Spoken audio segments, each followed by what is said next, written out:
여러분 안녕하십니까? 10월 26일 월요일 뉴스투데이 강원입니다. 올봄 강원도 연안에서 오징어가 많이 잡히면서 가을철에도 어획량이 늘 것으로 기대했습니다. 하지만 오징어 어군이 일찍 남하하면서 가을철 오징어 어획량은 지난해 수준으로 부진한 상태입니다. 김영호 기자가 취재했습니다. 동해시 묵호항입니다. 오징어 체납기 어선 10여 척 가운데 조업을 나가지 않은 어선들이 보입니다. 본격적인 오징어 조업 시기에 접어들었지만 어획량은 기대에 못 미치고 있습니다. 어선마다 잡아오는 오징어는 400에서 500마리에 불과합니다. 화로회로 팔리는 오징어 값은 2마리에 10,000원 수준을 유지하고 있습니다. 다른 쪽에 좀 나긴 나는데 이 앞에 쪽에 좀 안 나니까 저 어민들은 조금 어렵죠. 봄에만 안 나던 자방 오징어만 많이 나고 지금은 뭐 거의 작년하고 비슷할 것 같습니다. 강원 동해안에서는 상반기에만 4,000톤가량이 잡혔는데 하반기에 현재까지 잡힌 오징어는 1,500톤에 불과합니다. 가을철 오징어는 살이 두툼해 상품성이 좋아 냉동이나 건조용으로 가공되는 원료이기도 합니다. 근해 체납기가 러시아 원정 조업으로 잡아온 어획량도 지난해 절반 수준에 불과해 오징어 수급에 어려움이 예상됩니다. 강원 동해안은 오징어 조업 선박도 줄어 국내 전체 오징어 어획량에서 차지하는 비중이 10%도 되지 않습니다. 수산당국은 강원 연안의 수온이 평년보다 1에서 3도 낮아 오징어 어군이 최근 이동했다고 밝혔습니다. 저수온 분포는 가을철 산란을 위해 남쪽으로 이동하는 오징어가 보다 일찍 강원 근해를 빠져나가는 데 영향을 줄 수 있습니다. 현재 오징어 어장은 경북 근해를 중심으로 형성되고 있습니다. 해양 환경 변화로 여름에는 서해안에서 오징어가 대량으로 잡히는 것도 강원도 오징어 조업의 침체를 가속화시키고 있습니다. MBC 뉴스 김영호입니다. 코로나19로 올해 외국인 계절 근로자 입국이 무산돼 농촌 일손 구하기가 힘든 가운데 대체 인력 투입이 가능해졌습니다. 대상은 국내 취업 기간이 만료된 비전문 취업 외국인 근로자인데 농업 기술은 다소 떨어지지만 대부분 의사소통이 가능하다는 점이 장점으로 볼 수 있습니다. 박민기 기자입니다. 일손이 부족해 마수하기 늦어진 농가 비닐하우스에 반가운 손님이 찾아왔습니다. 5년 전 코리아 드림을 안고 방글라데시에서 입국한 외국인 근로자 2명이 농가 일손을 보태고 있습니다. 코로나19로 외국인 계절 근로자가 사라진 공백을 국내 취업 기간이 만료된 비전문 취업 자격 외국인으로 채운 결과입니다. 베트남이나 태국 등 농업 인력으로 특화된 계절 근로자보다 농업 기술은 못하지만 대부분 3년 이상 한국에 머물러 의사소통이 원활합니다. 공장에서 일하던 친구들이라 처음에는 좀 서툴렀는데 일단 뭐 말이 통하니까 좀 가르치고 그러니까 지금 많이 좋아져서 일 열심히 해줘서 도움을 많이 받고 있습니다. 비닐하우스에서 파프리카를 수확하는 네팔 부부 근로자는 농촌 생활에 어렵지 않게 적응하고 있습니다. 이처럼 비전문 취업 비자가 끝났지만 코로나19로 귀국길이 막혀 양구에서 계절 근로에 참여하는 외국인 근로자는 모두 16명. 올해 양구에 배정된 외국인 계절 근로자 608명에는 크게 못 미치지만 한 명의 일손이 아쉬운 농촌에서는 없어서는 안 될 인력입니다. 외국인 근로자 입장에서도 최저임금법에 따라 급여를 받고 산재보험과 숙소가 제공되기 때문에 늦어진 귀국 일정만큼 일할 수 있는 기회가 생겼습니다. 나라에는 못 갔는데요. 여기 와서 일을 다 하고 있고 돈 벌고 있고 여기는 편하게 살고 있고. 하지만 고령화로 인해 농촌 일손 구하기가 힘든 가운데 코로나19가 다시 기승을 부리면서 올해에 이어 내년에도 외국인 계절 근로자 입국이 어렵지 않을까 걱정이 끊이질 않고 있습니다. MBC 뉴스 박민기입니다.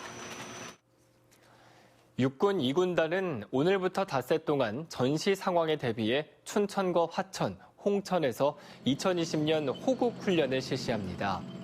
이번 훈련은 군단 병력과 경찰이 참가한 가운데 대규모 장비 이동과 검문소 운영 등 작전 수행 능력을 키우기 위한 겁니다. 특히 아프리카 돼지열병이 발생한 화천 지역에서는 방역 전담 태스크포스를 편성해 훈련 장비와 병력에 대한 방역도 실시할 예정입니다. 원주시가 주최하고 강원도 경제진흥원이 주관하는 중국 온라인 수출 상담회가 오늘 원주 인터뷰일고 호텔에서 열립니다. 이번 상담회에는 시장 조사에서 가장 호응이 좋았던 중국 청도의 화상 상담회장을 만들고 바이어 20개사를 초청해 11개 중소기업과 1:1 온라인 화상 상담을 추진합니다. 원주시는 수출 경쟁력 강화를 위한 해외 무역 사절단 파견 사업의 일환으로 행사를 개최한다며 코로나19로 해외 출국이 어려운 상황을 반영해 비대면으로 추진하게 됐다고 설명했습니다. 강원도는 오는 11월 4일 원주지방국토관리청에서 국토부와 경기도, 춘천시와 가평군, 남양주시와 함께 제2경춘국도 노선안에 대한 의견 교환을 위한 실무협의회를 개최합니다. 이번 협의회에서 춘천시 안과 가평군 안이 어느 정도 조정 반영돼 최종 합의안이 나올지 관심을 모으고 있습니다. 강원도는 내년 6월 기본계획 용역 기한 안에 노선이 결정돼야 한다고 밝혔습니다. 내년부터 강원도 거점 지역을 중심으로 미세먼지에 함유된 중금속의 농도가 공개됩니다. 강원도는 춘천과 원주에만 설치되어 있는 대기 중금속 측정망을 강릉과 속초에 추가로 설치해 내년부터 보건환경연구원 홈페이지를 통해 대기 중금속 측정 농도를 공개할 계획입니다. 보건환경연구원은 영서, 영동 지역의 미세먼지 유해 성분을 조사해 미세먼지 발생원 추적 등 미세먼지 대책 수립에도 활용할 방침입니다.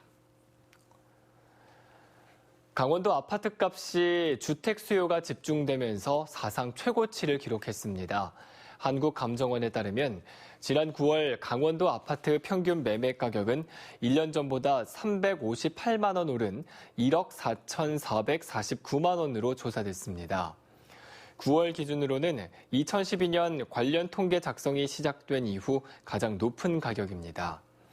특히 올해 들어서는 6월부터 4개월 연속으로 연중 최고치를 경신하고 있습니다. 강원도 아파트의 3.3제곱미터당 평균 분양가격도 1년 새 213만 1,800원이 오른 1,032만 2,400원으로 사상 처음 1,000만 원을 넘어섰습니다. 통계청이 2020년 농림어업 총조사를 위한 조사요원을 모집합니다. 강원도 모집 인원은 총 관리자 31명, 조사관리자 83명, 조사지원 담당자 47명, 현장 조사원 868명 등 모두 1,039명입니다. 대상은 만 18세 이상이면 누구나 응모가 가능하며 희망자는 오늘부터 다음 달 6일까지 관할 시군 구청과 농림어업 총조사 누리집을 통해 신청할 수 있습니다.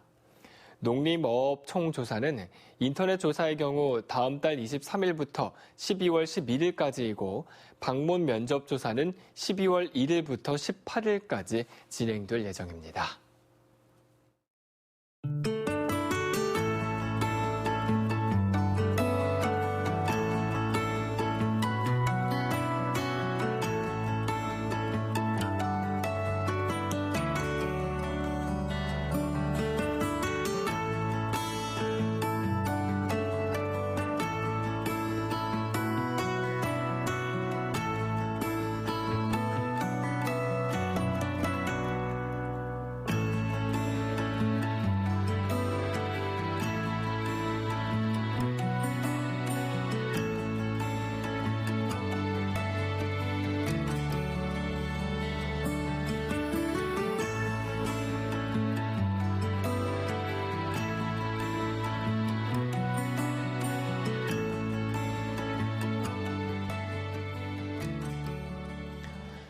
강원도 농업기술원은 강원도 내 미생물 배양센터 현황을 조사한 결과 춘천을 비롯한 14개 시군에서 농업용 미생물을 배양 공급하고 있는 것으로 나타났습니다.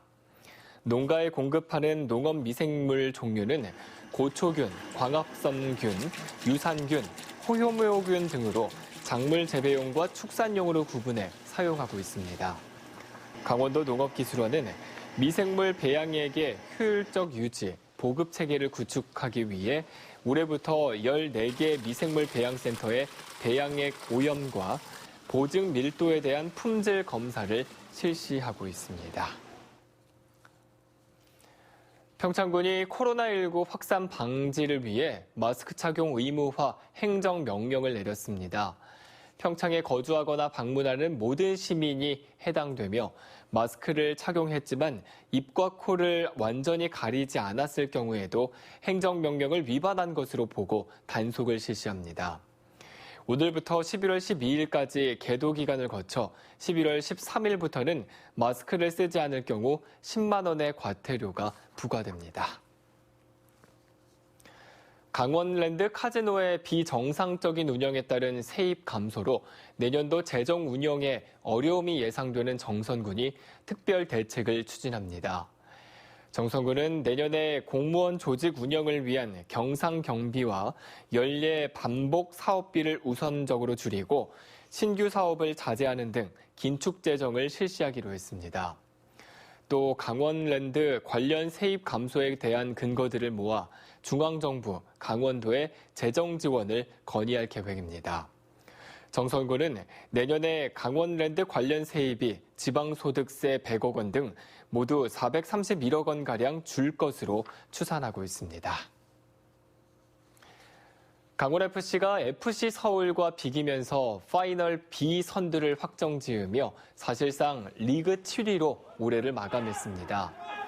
강원은 그제 서울 월드컵 경기장에서 열린 FC 서울과 하나원큐 K리그1 2020 26라운드 파이널 B 원정 경기에서 전반 24분 박주영에게 선제골을 내줬지만 후반 35분 고무열의 동점골로 1대1로 비겼습니다. 이날 무승부로 강원은 승점 34로 리그 7위 자리를 확정했습니다. 코로나19로 잠정 중단됐던 춘천 외국인 유학생 시티투어가 오늘부터 재개됩니다. 시티투어는 시청 버스를 이용해 진행되고 김유정 레일바이크 체험 이후 남이섬을 방문하는 코스입니다. 참가 인원은 200명가량으로 오늘과 29일에는 한림대학생, 30일과 31일, 다음 달 6일에는 강원대 학생을 대상으로 진행될 예정입니다. 코로나19 상황을 고려해 45인승 버스 한 대당 20명이 탑승할 수 있습니다. 강원 지역의 중소기업 대출 증가율이 전국 평균을 웃도는 것으로 나타났습니다. 한국은행 강원본부가 발표한 8월 중 강원 지역 금융기관 여수신 동향에 따르면 중소기업 대출 증가율은 17.8%로 전국 증가율인 15.2%보다 높은 것으로 나타났습니다. 이상으로 뉴스투데이 강원을 마칩니다. 시청해주신 여러분 고맙습니다.